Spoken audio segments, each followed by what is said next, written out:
Harihi Om. Every person's mind is riddled with emotions and mundane conflicts, irrespective of the time and place.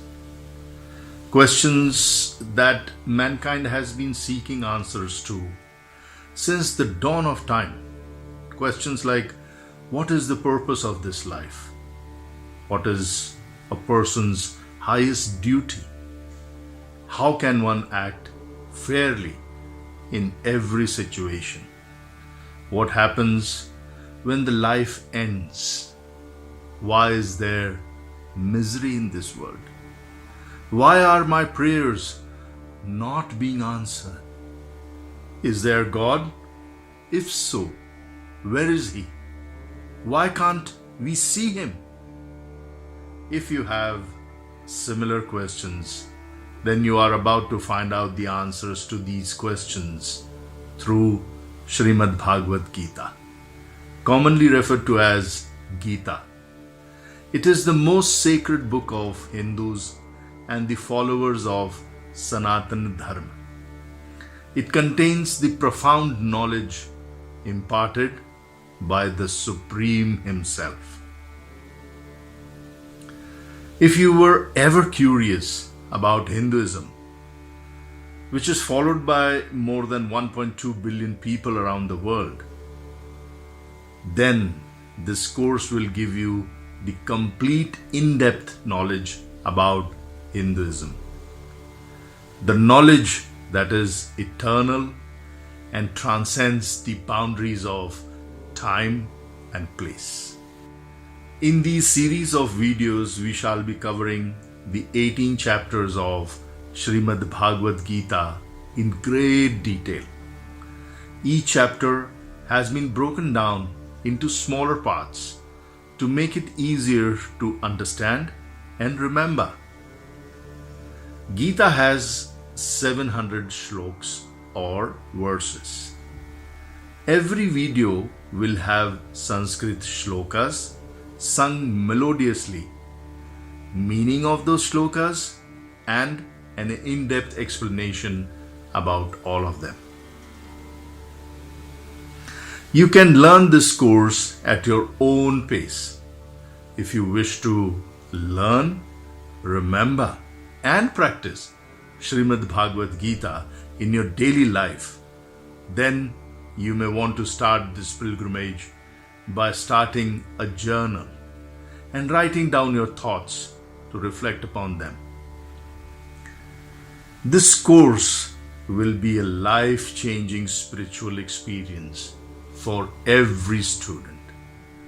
So let's get started. See you in chapter 1, which is titled Arjun Vishad Yog, or Arjun's dejection. Gita is part of the epic called Mahabharata, which has 1.8 million words. Knowing Mahabharata will give you an insight as to how the ills of human nature are responsible for all conflicts. I will try and give a very brief overview of the epic Mahabharata. When all efforts to prevent a war between cousins Kauravas and Pandavas failed, both sides confronted each other on the battlefield of Kurukshetra for the epic war of Mahabharata. A war that was a result of Kauravas' jealousy and greed for power and wealth. They had swindled the kingdom of their cousins, Pandavas, in a game of dice and humiliated them by trying to disrobe their wife, Draupadi.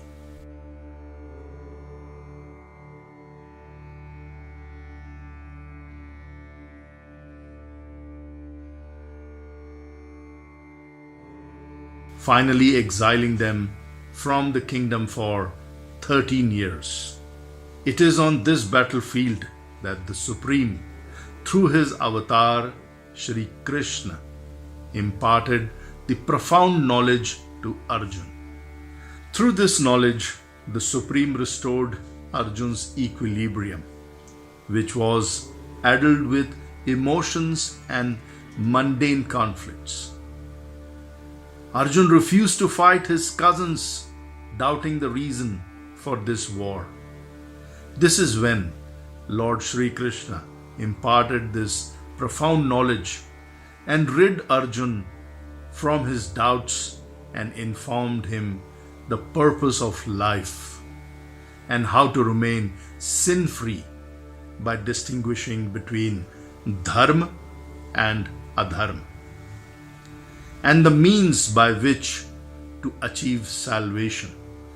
The dialogue between Lord Shri Krishna and Arjun was witnessed by Sanjay, who was King Dhritarashtra's charioteer, who received the gift of divine vision from sage Ved Vyas to narrate the events of the battle that was happening on Kurukshetra to the blind king Dhritarashtra.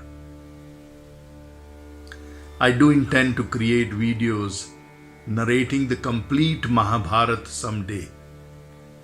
Meanwhile, you may want to watch numerous videos on YouTube if you wish.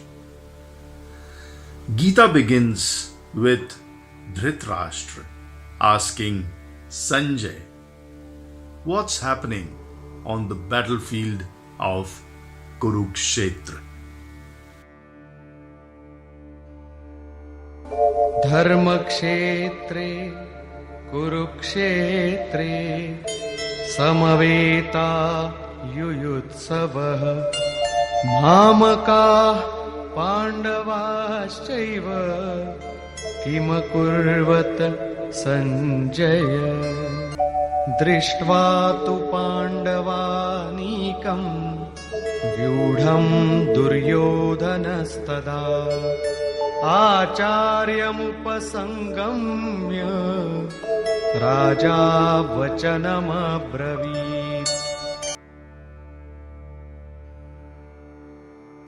The war of Mahabharata was caused due to unreasonable ambitions of the blind regent Dhritarashtra and his insolent son Duryodhan's greed and jealousy.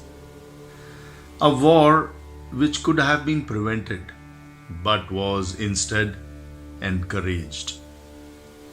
A war that wasn't prevented because of blind regent Dhritarashtra's love for his arrogant son Duryodhan and failing to stop him from swindling Pandava's kingdom with the help of his uncle Shakuni, and then allowing the humiliation of Pandava's wife Draupadi in his court. A war that wasn't prevented because of blind regent Dhritarashtra's envy towards his late brother Pandu, whom he blamed for usurping his rights as an elder brother to become the king.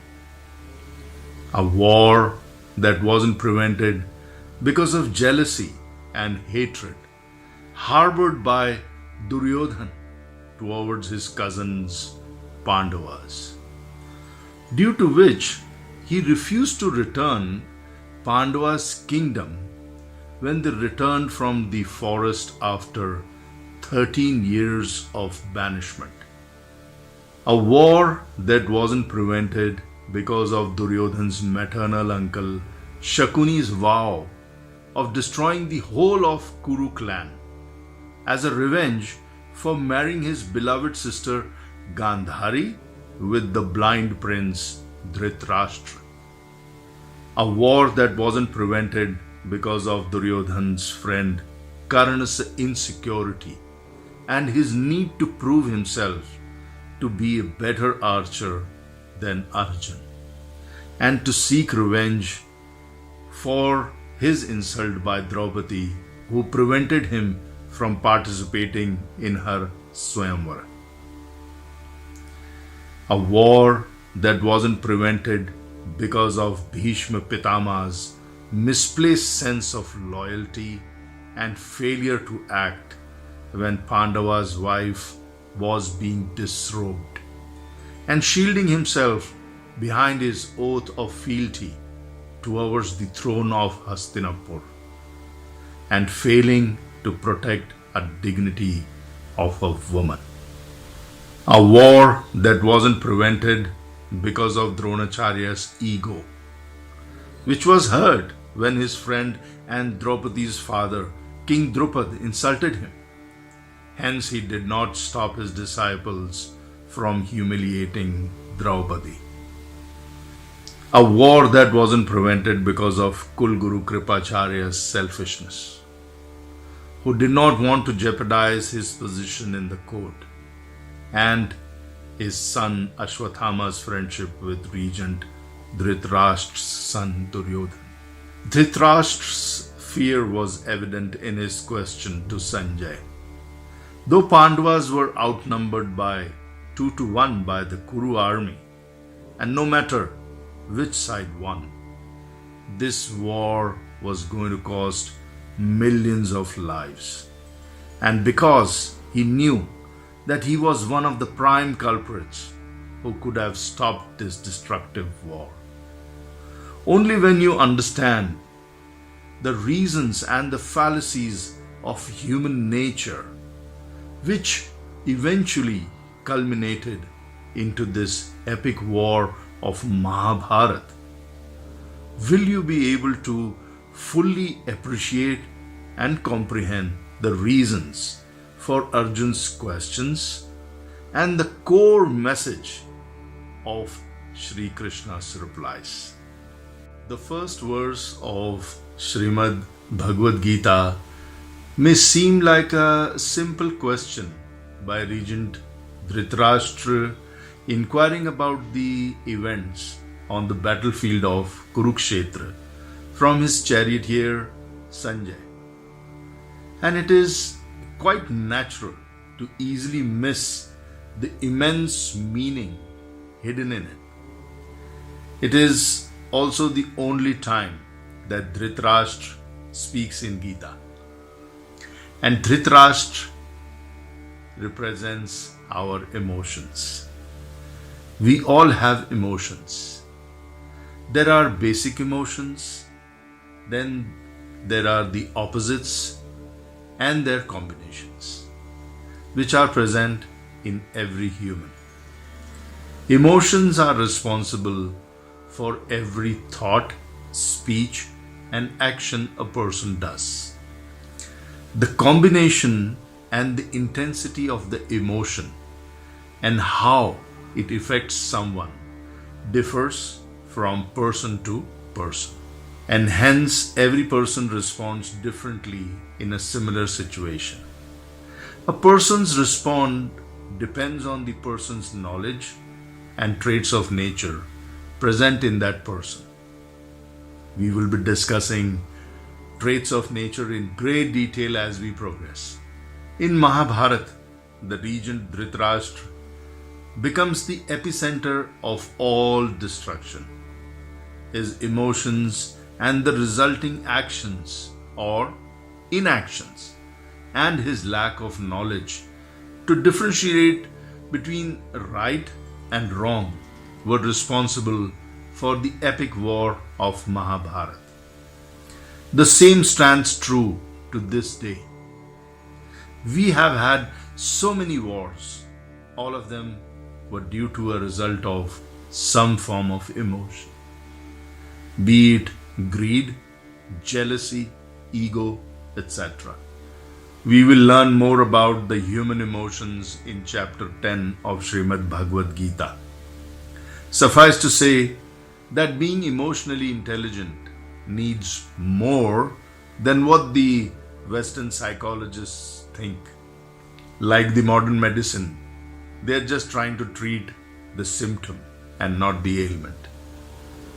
In Shrimad Bhagavad Gita, Lord Sri Krishna provides a comprehensive explanation and path about not just being emotionally intelligent, but rising above it. I'm sure that you must have started a journal now would be a great time to start recording your emotions. This is a picture of Plutchik's wheel of emotions. Plutchik's wheel of emotions is a great place to start. Every morning or before going to bed, reflect on the events of the day and try to note down how each event made you feel and who or what was responsible for that emotion. This is by far the most important exercise if you wish to benefit from Shrimad Bhagavad Gita course. So do not omit it. Watch the following video to understand Plutchik's wheel of emotions.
पश्यैतां पाण्डुपुत्राणाम्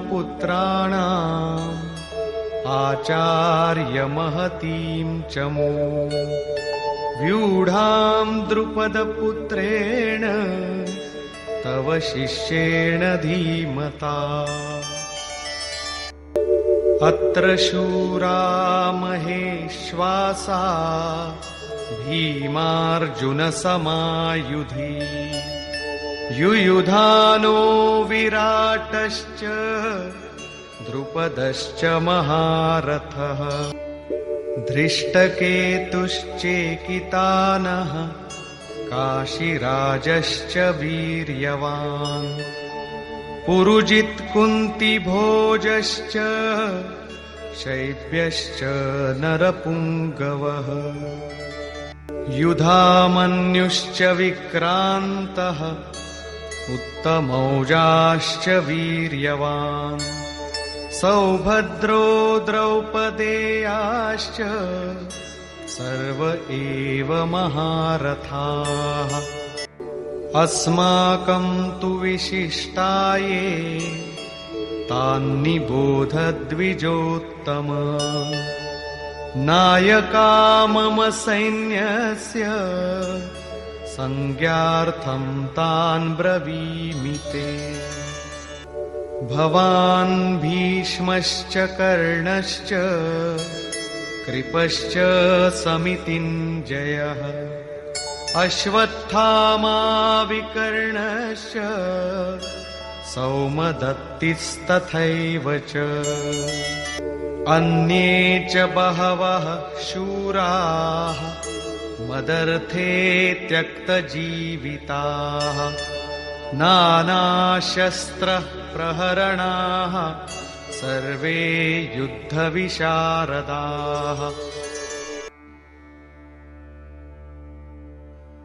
Duryodhana approaches his Guru Dronacharya, who was stationed close to grandsire Pitamaha, and sarcastically informs him that Drupad's son was leading the opposite army and who was trained by none other than Dronacharya himself. If Dhritarashtra was the cause, then Duryodhan was its effect. Duryodhan represents how a person is blinded by ego, ambition, and jealousy, and crosses all boundaries of decency and brings about the destruction of the mightiest clan that the world had ever seen.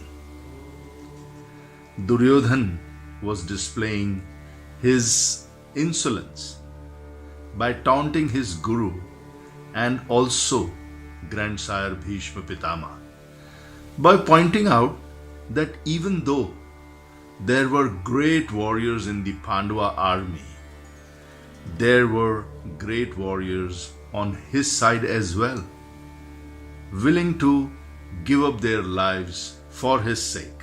Here we must understand how the play of emotions are on both sides. Clearly, the emotions of doing the right thing is where Lord Sri Krishna was with the Pandavas.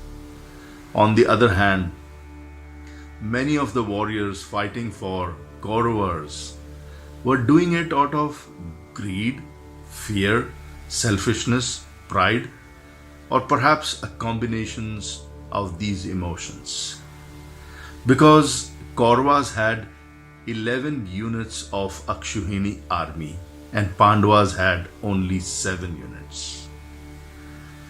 When the banners were called in, everybody had the opportunity to pledge their allegiance to the side which was fighting for Dharma. In this case, it was the Pandava side. Yet, many sided with the Kauravas. They were swayed by their emotions, and some chose poorly. Had they chosen the righteous side, perhaps Kauravas would have been forced to call off the war, and many lives could have been saved. Every general on the battlefield of Kurukshetra, no matter which side they were fighting, represents an emotion or a combination thereof. They didn't have the benefit of knowing Shrimad Bhagavad Geeta as we do, or they would have made the right choice and sided with Dharma. This is the time for second exercise. In the first exercise, you were required to note your emotions at the end of the day and also record who or what caused that emotion.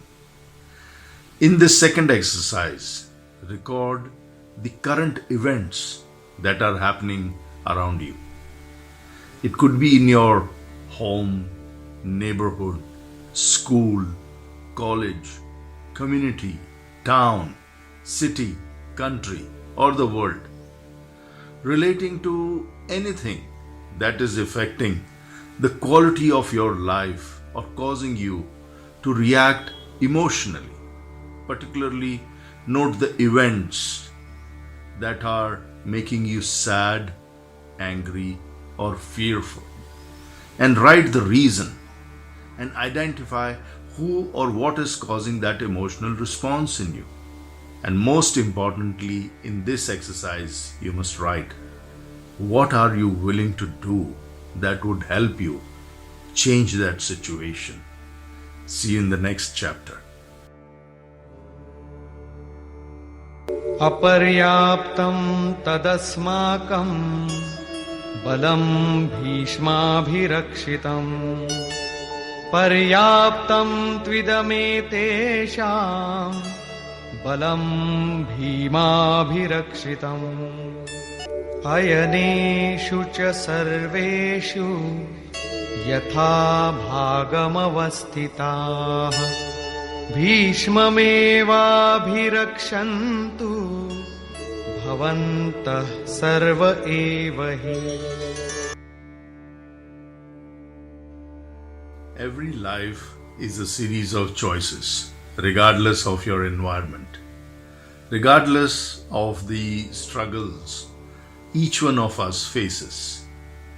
You may make a choice every moment of your life, and your choice decides your present and future.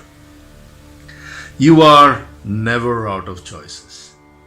But the fact that you are watching this discourse instead of watching something else is proof of that. Proof that you have chosen to do something to improve your life. And each day, the choices that you make have the power to shape your destiny. Every day, you will choose whether to study or whether to watch something else.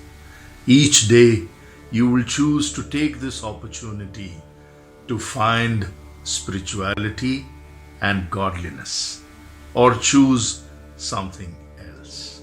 You will choose whether to focus on the positive or the negative, whether to focus on the successes or failures. You will choose whether to focus on your dreams or on the realities of life. You will choose whether to take risks and reach for the stars or play it safe and stay in your comfort zone. You will choose whether to be kind to others or to go about your life in a selfish manner. The choices you make will determine the life that you lead and the person that you become. Duryodhan's hubris was an infamous quality of his, which ultimately cost him dearly. He had a deep sense of pride and arrogance that was unmatched. So much so that he refused to share even the smallest part of the kingdom with his cousins, the Pandavas. He felt that he was the true heir and he had the backing of grandsire Bhishma Pitama and therefore deserved the entire kingdom for himself. This attitude of his led to the war of Mahabharata, which was a battle of epic proportions, with some of the greatest warriors of the time clashing against each other. In the end, Duryodhan's overconfidence and haughtiness was his undoing, and he was defeated by the Pandavas. I am sure that you are maintaining a journal as instructed in the very first session of this discourse. Now, I want you to write down all your conflicts in your journal.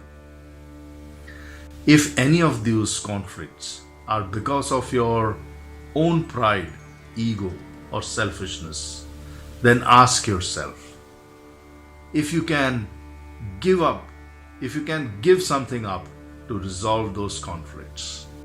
If the other person does not know how to resolve them, then reach out to them and offer suggestions. Even if they don't accept, you will still do your part and be free from the burden. If they don't want to resolve the conflict, let them carry that burden of pride, ego, or selfishness.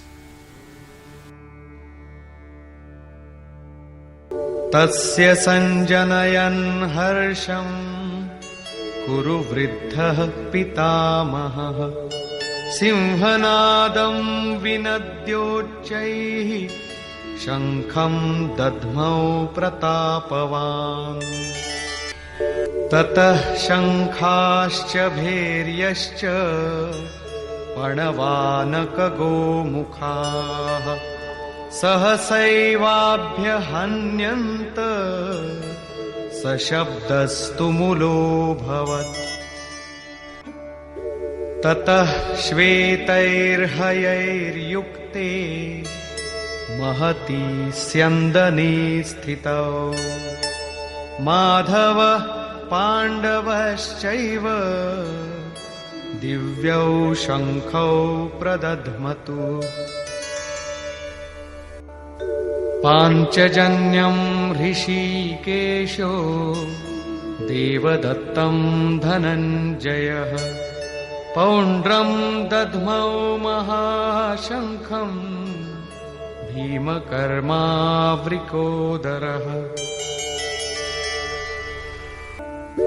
अनन्तविजयं राजा कुन्तीपुत्रो युधिष्ठिरः नकुलः सहदेवश्च सुघोषमणिपुष्पकौ काश्यश्च परमेश्वासः शिखण्डी च महारथः धृष्टद्युम्नो विराटश्च सात्यकिश्चापराजितः द्रुपदो द्रौपदेयाश्च सर्वशः पृथिवीपते सौभद्रश्च महाबाहुः शङ्खान् दध्मुः पृथक् पृथक् सघोषोधार्तराष्ट्राणाम् हृदयानि व्यदारयत् नभश्च पृथिवीं चैव तुमुलो व्यनुनादयन् The unscrupulous Kauravas were vociferous and their conches resonated with their false confidence that the victory would be theirs. But the truth was that the victory belonged to the side of Dharma and the side where Lord Shri Krishna was, with the Pandavas. When Pandavas blew their conches, the sound of it was so powerful and loud that it sent shivers down the spines of Kauravas. For it was a sign that their defeat was inevitable. The conches of the Pandavas echoed throughout the battlefield, and it was clear to all that the Pandavas had the strength and the support of the Lord on their side. The sound of Pandavas' conches was so immense that it shook the heavens and the earth and shattered the hearts of Kaurava warriors. The conches here represent our conscience, our inner voice, and ever so often we disregard our inner voice. It was given to us for a reason. When we start hearing our inner voice, we start building a strong connection with the Almighty, and it guides us to make the right choices. For your next exercise, sit in a quiet place and chant Om for a few minutes by concentrating on the tip of your nose, and then close your eyes and try to listen to your inner voice. Write down your experience in your journal. See you in the next chapter. अथ व्यवस्थितान् दृष्ट्वा धार्तराष्ट्रान् कपिध्वजः प्रवृत्ते शस्त्रसम्पाते धनुरुद्यम्य पाण्डवः ऋषिकेशं तदा वाक्यम् इदमाह महीपते सेनयोरुभयोर्मध्ये रथं स्थापयमेच्युत यावदेतान्निरीक्षेऽहं योद्धुकामानवस्थितान् कैर्मया सह योद्धव्यम् अस्मिन् रणसमुद्यमे योत्स्यमानानवेक्षेऽहं य एतेऽत्र समागताः धार्तराष्ट्रस्य दुर्बुद्धेर् युद्धे प्रियचिकीर्षवः. In the verses 1.20 through till 1.23, Arjun humbly requests Lord Shri Krishna, who was his charioteer, to place their chariot in between both the armies, so that he can see the warriors whom he must fight and who have arrayed against them to please the wicked-minded Duryodhana. This moment in Geeta is of greatest significance, as it highlights the role of Lord Shri Krishna as the charioteer, who simply follows whatever the rider requests. The Lord does not question Arjun's decision or ask, what will it accomplish? Rather, he simply follows Arjun's request. This exemplifies the free will bestowed upon us by the Almighty. With our senses being the chariot and Lord being the charioteer, it is up to us how and where we take our senses.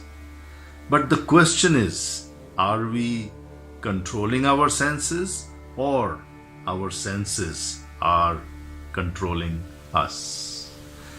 The enemies that we are facing are our vices and shortcomings. We must identify these enemies and vanquish them. This will be the 5th exercise of your journal.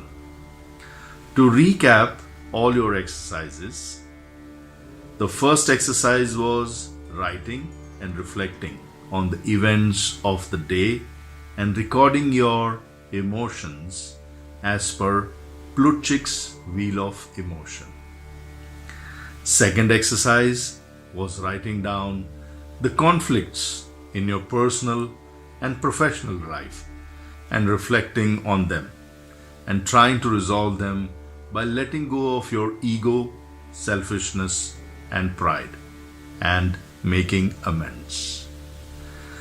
The third exercise was writing down all the events that are happening around you in the world and affecting the quality of your life and making you sad, angry, or fearful, and thinking about what you could do to change that situation. Fourth exercise was chanting Om and listening to your inner voice and writing it down. The fifth exercise is writing down your vices or shortcomings that you are struggling with. In the next chapter, we will see about the enemies that lie both within and without. See you in the next chapter. एवमुक्तो ऋषिकेशो गुडाकेशेन Bharat सेनयोरुभयोर्मध्ये स्थापयित्वा रथोत्तमम् भीष्मद्रोणप्रमुखतः सर्वेषां च महीक्षिताम् उवाच पार्थ पश्यैतान् समवेतान् कुरूनिति तत्रापश्यत् स्थितान् पार्थः पितॄनथ पितामहान् आचार्यान् मातुलान् भ्रातॄन् पुत्रान् पौत्रान् सखींस्तथा श्वशुरान् सुहृदश्चैव सेनयोरुभयोरपि तान् समीक्ष्य स कौन्तेयः सर्वान् बन्धूनवस्थितान् कृपया परयाविष्टो विषीदन्निदमब्रवीत् in verses 01.24 through till 01.27, Lord Sri Krishna places the chariot between both armies as requested by Arjun. When Arjun sees that the opponents are his own family and friends, whom he loves and who love him back, he doubts his motive for the war. Overcome with grief and dejection, he can't bring himself to kill them. This exemplifies that everyone faces similar situations. Our conscience makes us choose between good and evil, and we must use our free will to decide. A person may choose poorly due to lack of knowledge or attachment to vices or misconceptions. Arjun was in the same predicament.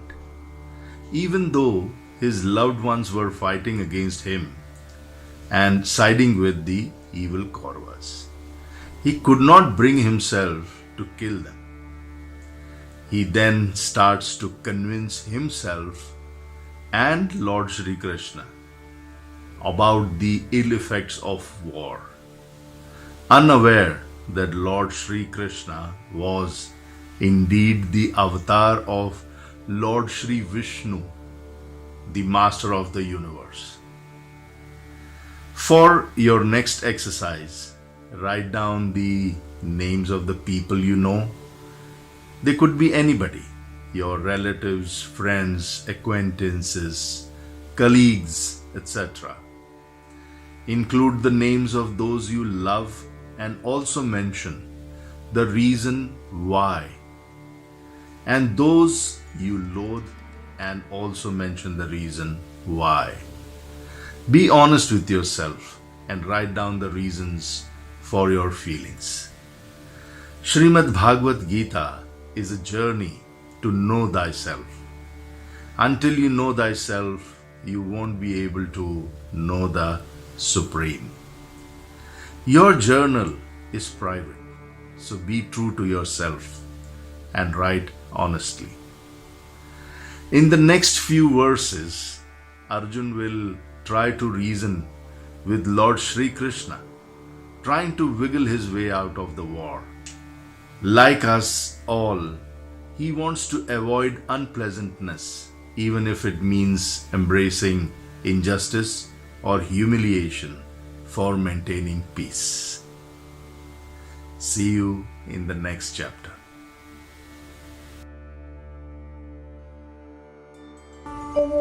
दृष्ट्वेमं स्वजनं कृष्ण युयुत्सुं समुपस्थितम् सीदन्ति मम गात्राणि मुखं च परिशुष्यति वेपथुश्च शरीरे मे रोमहर्षश्च जायते गाण्डीवं स्रंसते हस्तात् त्वक्चैव परिदह्यते न च शक्नोम्यवस्थातुं भ्रमतीव च मे मनः निमित्तानि च पश्यामि विपरीतानि केशव न च श्रेयोनुपश्यामि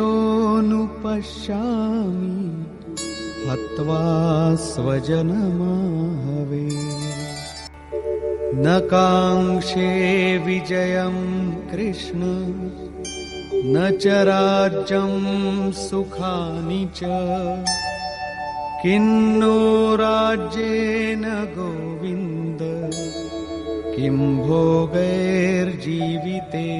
वा येषामर्थे काङ्क्षितं नो राज्यं भोगाः सुखानि च तैमेव स्थिता युद्धे प्राणांस् त्यक्त्वा धनानि च आचार्याः पितरः पुत्राः तथैव च पितामहाः मातुलाः श्वशुराः पौत्राः शालाः सम्बन्धिनस्तथा एतान्न हन्तुमिच्छामि घ्नतोऽपि मधुसूदन अपि त्रैलोक्यराज्यस्य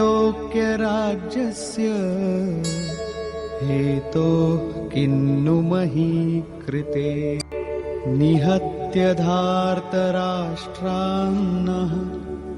का प्रीतिः स्याज्जनार्दन पापमेवाश्रयेदस्मान् हत्वैतानाततायिनः तस्मान्नार्हा वयं हन्तुम् धार्तराष्ट्रान् स्वबान्धवान् स्वजनं हि कथं हत्वा सुखिनः स्याम माधव यद्यप्येतेन पश्यन्ति लोभोपहत चेतसः कुलक्षयकृतं दोषम् मित्रद्रोहे च पातकम् कथं न ज्ञेयमस्माभिः पापादस्मान्निवर्तितुम् कुलक्षयकृतं दोषम् प्रपश्यद्भिर्जनार्दन.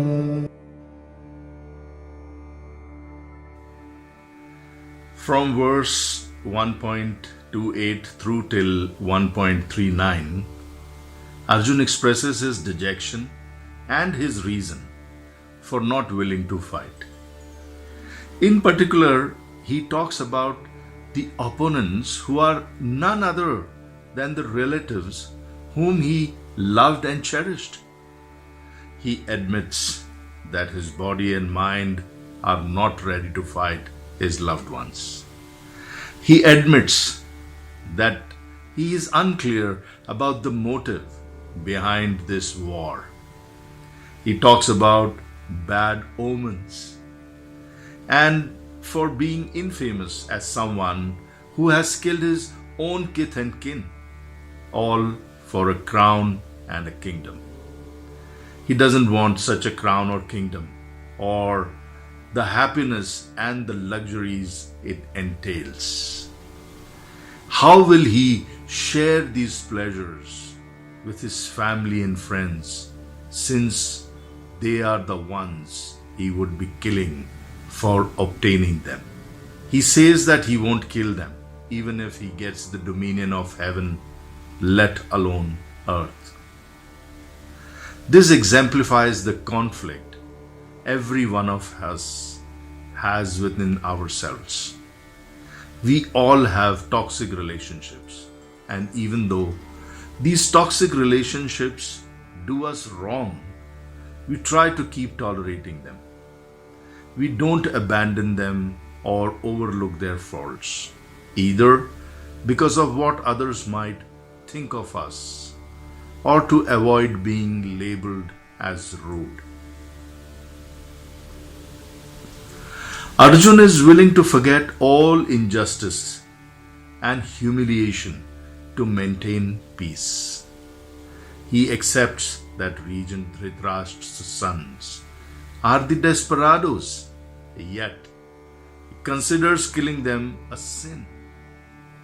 He says that he knows that they are overcome with greed and do not find any fault in betraying their friends and relatives, but still Kauravas were kith and kin. Arjun has lost his nerve, and now he tries to gain moral high ground by saying that we are better than them. We know that it is a sin to betray family and friends, even if Kauravas don't realize it. But how can we commit this sin for a crown and kingdom? We are better than them. It happens to the best of us.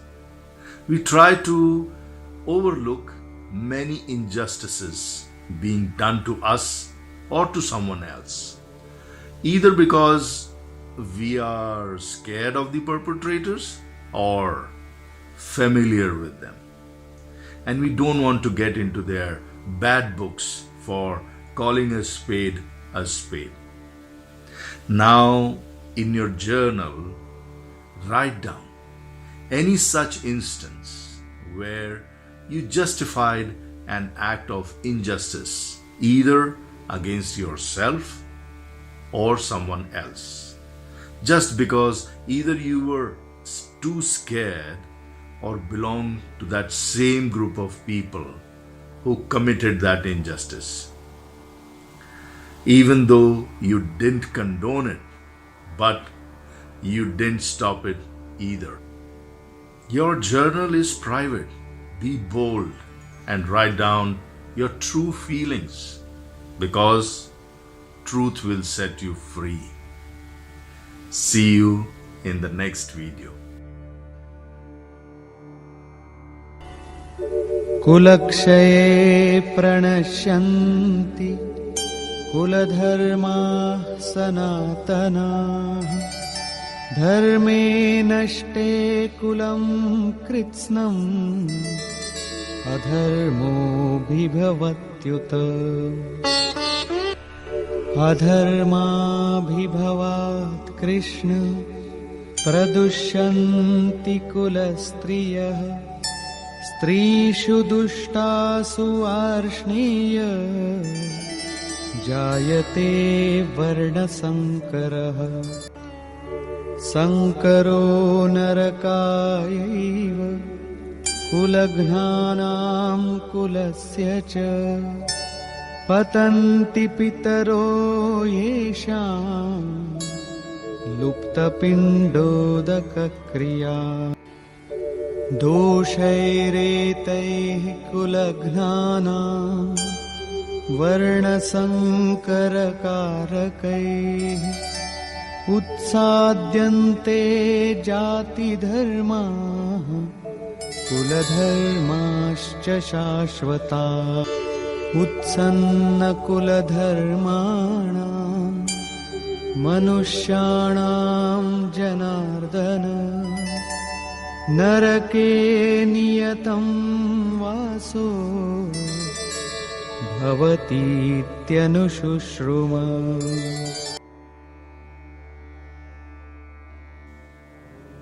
In verses 1.40 through till 1.44, Arjun tries to explain to Lord Shri Krishna how a war destroys the Kul Dharma, which can be roughly translated to family traditions.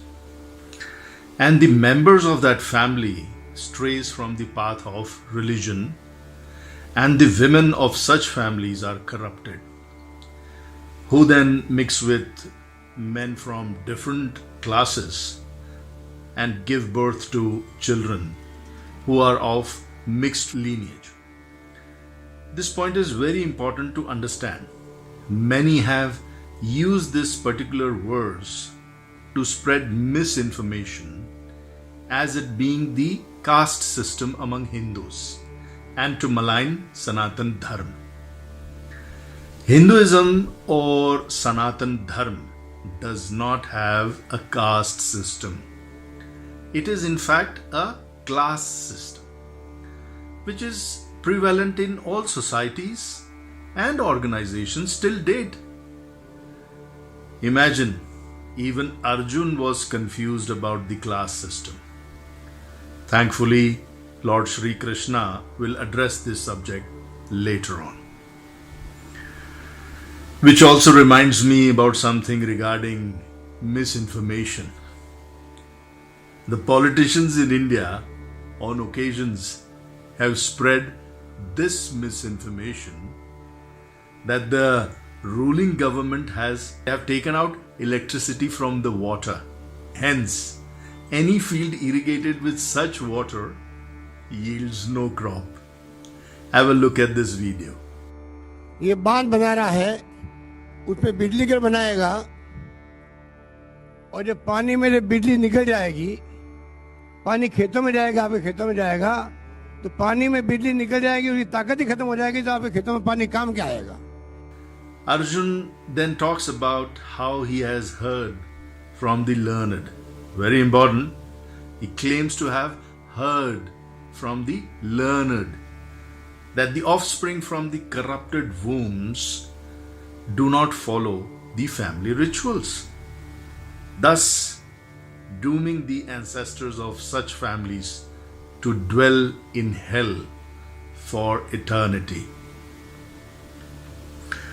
According to Sanatan Dharma, there are 14 realms that are divided into 3 layers, and together they are called Trilok. The Trilok consists of Swargalok, Mrityulok, and Patallok. Earth is in the middle. There are 6 realms that are above earth and 7 realms that are below earth. Beyond these 3 layers of Trilok, there is Vaikunt, which is the abode of Lord Shri Vishnu. Let me tell you a secret. There is no hell. Listen again. There is no hell. No prophets, no angels, no purgatory, and certainly no Satan.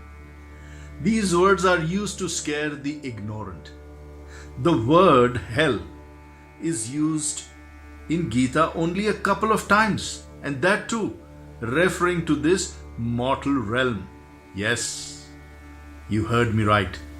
There are many scriptures in Abrahamic ideologies and also in Hindu religion which claim that there are hells, but none is mentioned in Geeta. And if it is not mentioned in Geeta, then they are nothing more than misinformation.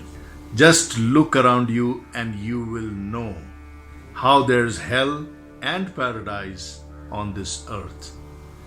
People, those who live without water and starve, are living in hell.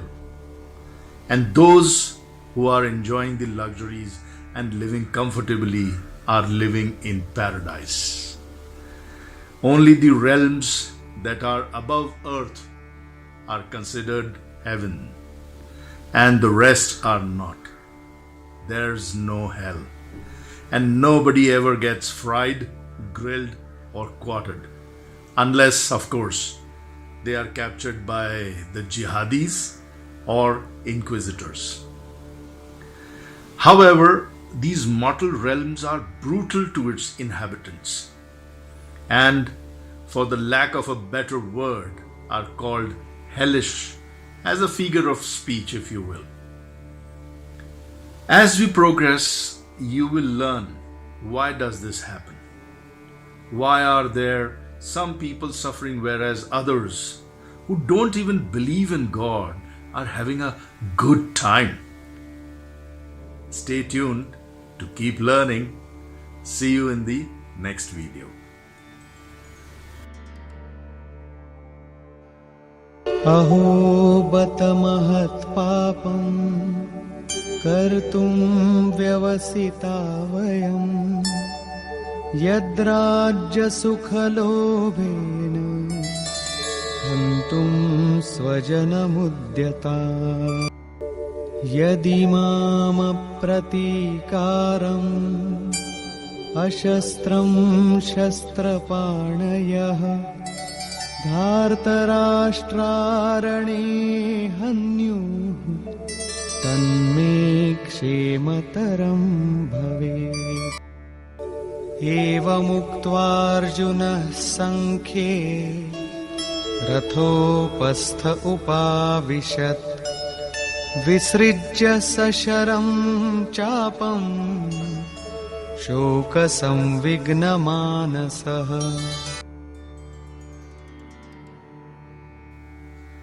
In verses 1.45 through till 1.47, Arjun goes into a self-righteous mode and says that we were about to commit a sin by killing our relatives for crown and kingdom. He says that he is willing to be slain without opposition if that pleases Dhritarashtra's evil sons. He then drops his weapons and, burdened with grief, sits down in his chariot. What do you think happened?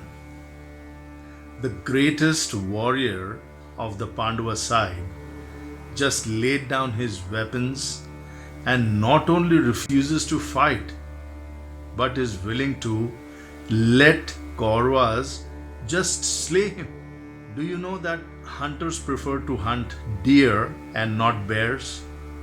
Because bears fight back. This is also true in every society. The desperados go after the weak ones first because they know that they can kill them like the deer, and they stay away from the bears. And here Arjun is acting like a deer that is willing to be slain. He has forgotten all the atrocities and humiliation the Kauravas dealt to him, his brother, and his wife Draupadi. He is willing to forget 13 years of banishment and hardship. And he was the bravest warrior on the Pandava side. He doesn't think of the consequences, his decision. He doesn't realize the precedent he would set for the whole society, where desperados would be encouraged and grow in numbers, because the brave have now turned into cowards. And this is what chapter 1 teaches us.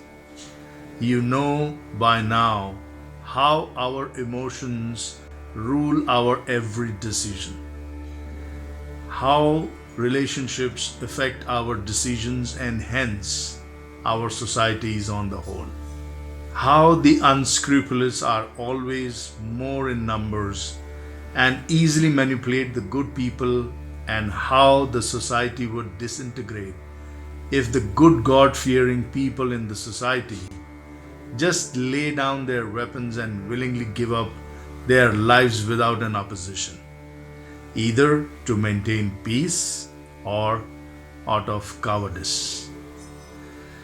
I'm sure you must have some entries in your journal by now, and most likely a lot of questions.